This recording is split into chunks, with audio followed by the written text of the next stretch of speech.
क्या कैसे पता चला आप लोगों को ये ऐसा हुआ आपका घर का बगल में? हम लोग हल्ला सुना और लड़का तो बहुत अच्छा है, पढ़ाई लिखाई भी अच्छे किया है, उसके बारे में कोई रिकॉर्ड नहीं, ना नशा पानी कुछ नहीं करता।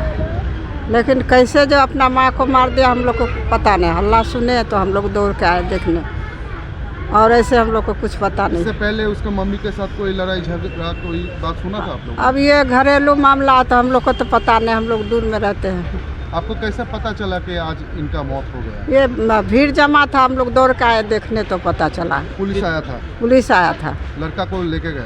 हाँ, लड़का को लेके गया, लड़का खुद ही पुलिस को बुलाया था। अभी आपके मोहल्ले में ऐसा हुआ है, कैसा लग रहा है आप लोगों को अभी? अच्छा तो नहीं लग रहा है, कोई अपना माँ को मारते ना, अच्छा बात तो नहीं लग रहा है, लेकिन क्या करे, वो लड़का भी तो ऐसा नहीं था, सबके लिए ही अच्छा था वो लड़का। अब कैसे जो माँ को मार दिया ये मालूम नहीं। अच्छा, आपका नाम? मेरा नाम आशा झा। এটা এই ঘটনার যত নিন্দা করা যায় এটা কম আছে। এটা খুব বাজে ঘটনা হয়েছে। 1 নম্বর আর 3 নম্বর ওয়ার্ডের যে বর্ডার আছে মানন্দা ব্রিজের ঠিক নিচে, যেখানে ডাবল ব্রিজ আছে, ওই যে ব্রিজের ঠিক নিচে এই ঘটনা হয়েছে। অজয় মল্লিক ওর নিজের মাকে মেরেছে, মারার পর ও পুলিশকে নিজেই ফোন করেছে। ওর যে বাড়ি যেখানে, ওখানে যাওয়ার আসারও অসুবিধা আছে, ঠিক নদীর লাগোয়া বাড়ি আছে। জেনারেলি ওখানে লোক ওইদিকে মানুষ যায় না, ওই যে 3 নম্বর ওয়ার্ডে ওইদিকে খাটাল, এইদিকে যে ঘেরা আছে সেই জন্য মানুষ ওখানে যেতে পারে না। মিস্ত্রি মল্লিক আমাদের কর্পোরেশনের স্টাফ ছিল, অজয় মল্লিকের যে বাবা, ও 2-3 বছর আগে মারা গেছে। মারা যাওয়াতে 2 ভাই 1 বোন। অজয় মল্লিক বোনের বিয়ে হয়ে গেছে, বোন বাইরে থাকে, আর 2 ভাই এখানে থাকে। এই ছোট ছিল, কিন্তু অজয় মল্লিকের যত আমরা জানি ভালো ছেলে ছিল।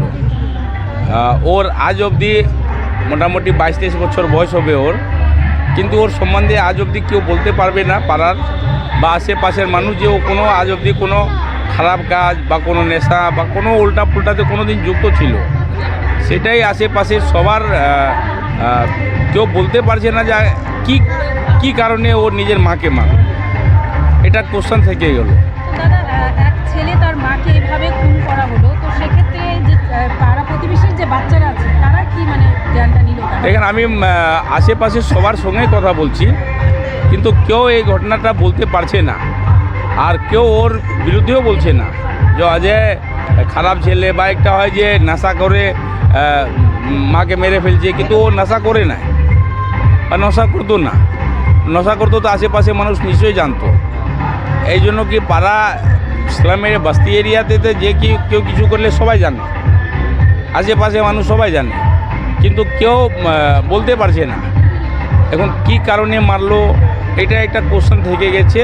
এটা ঠিক ভালোভাবে তদন্ত যদি হবে, পুলিশ নিয়ে গেছে ওকে, পুলিশই বলতে পারবে কি কারণে নিজের মাকে মারছে। কোন থানার অন্তর্গত পড়ছে এটা? প্রধাননগর থানা। দাদা বলছে যে মা ছেলের মধ্যে কি এর মধ্যে কোনো ঝামেলা বা কিছু হয়েছিল? না, এরকম কিছু শুনি না, এরকম কিছু শুনি না। বয়স ছেলের 12 পাস ছিল। ছেলে কিছুদিন আগে আমার সঙ্গে দেখাও হয়েছে, ও কোনো প্রাইভেট সেক্টরে কাজ করতো।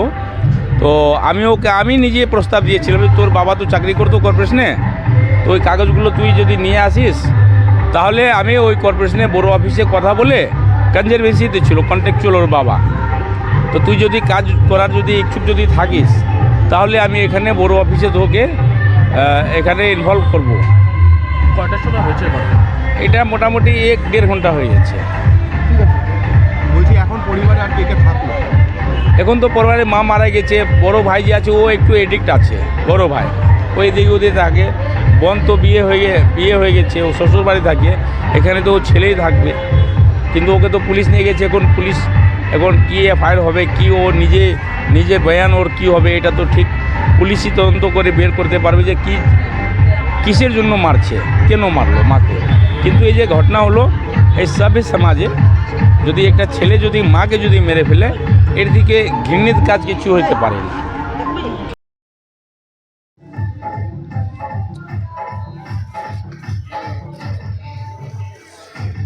দাদা কি বলবেন এই ধরনের এক মর্মান্তিক ঘটনা ঘটে গেলে? এটা এই ঘটনার যত নিন্দা করা যায় এটা কম আছে। এটা খুব বাজে ঘটনা হয়েছে। 1 নম্বর আর 3 নম্বর ওয়ার্ডের যে বর্ডার আছে মানন্দা ব্রিজের ঠিক নিচে, যেখানে ডাবল ব্রিজ আছে, ওই যে ব্রিজের ঠিক নিচে এই ঘটনা হয়েছে। অজয় মল্লিক ওর নিজের মাকে মেরেছে। মারার পর ও পুলিশকে নিজেই ফোন করেছে।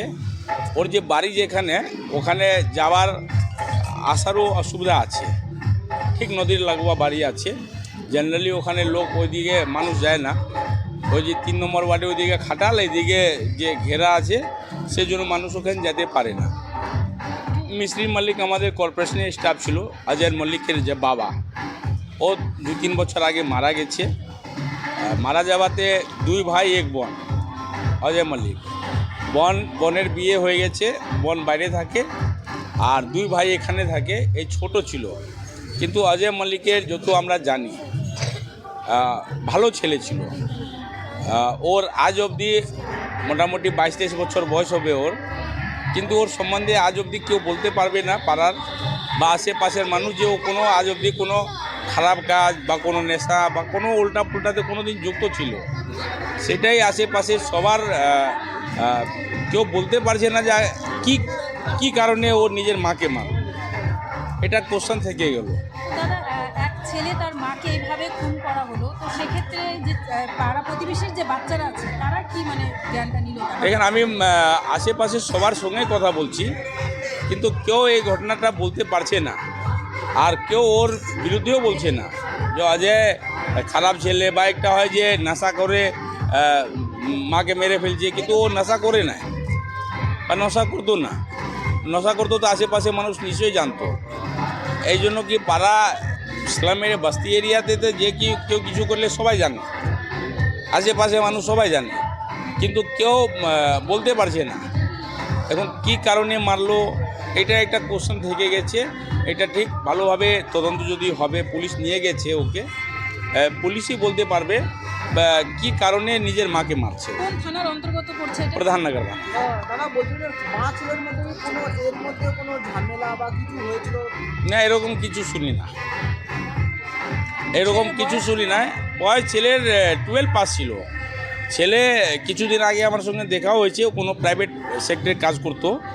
তো আমি নিজে প্রস্তাব দিয়েছিলাম, তোর বাবা তো চাকরি করতো কর্পোরেশনে, তো ওই কাগজগুলো তুই যদি নিয়ে আসিস, তাহলে আমি ওই কর্পোরেশনে বড় অফিসে কথা বলে, কনজারভেন্সিতে ছিল, কন্ট্রাকচুয়াল ওর বাবা, তো তুই যদি কাজ করার যদি ইচ্ছুক যদি থাকিস, তাহলে আমি এখানে বড় অফিসে তোকে এখানে ইনভলভ করব। কয়টার সময় হচ্ছে কথা? এটা মোটামুটি 1-1.5 ঘন্টা হয়ে গেছে। বলছি এখন পরিবারে আর কে কে থাকলো? এখন তো পরিবারে মা মারা গেছে, বড় ভাই যে আছে ও একটু এডিক্ট আছে, বড় ভাই ওই দিকে ওদের থাকে। বোন তো বিয়ে হয়ে গেছে, ও শ্বশুর বাড়ি থাকে, এখানে তো ও ছেলেই থাকবে, কিন্তু ওকে তো পুলিশ নিয়ে গেছে। এখন কি এফআইআর হবে, কি ও নিজে বয়ান ওর কি হবে, এটা তো ঠিক পুলিশই তদন্ত করে বের করতে পারবে যে কিসের জন্য মারছে, কেন মারলো মাকে। কিন্তু এই যে ঘটনা হলো, এই সভ্য সমাজে যদি একটা ছেলে যদি মাকে যদি মেরে ফেলে, এর দিকে ঘৃণিত কাজ কিছু হতে পারে না।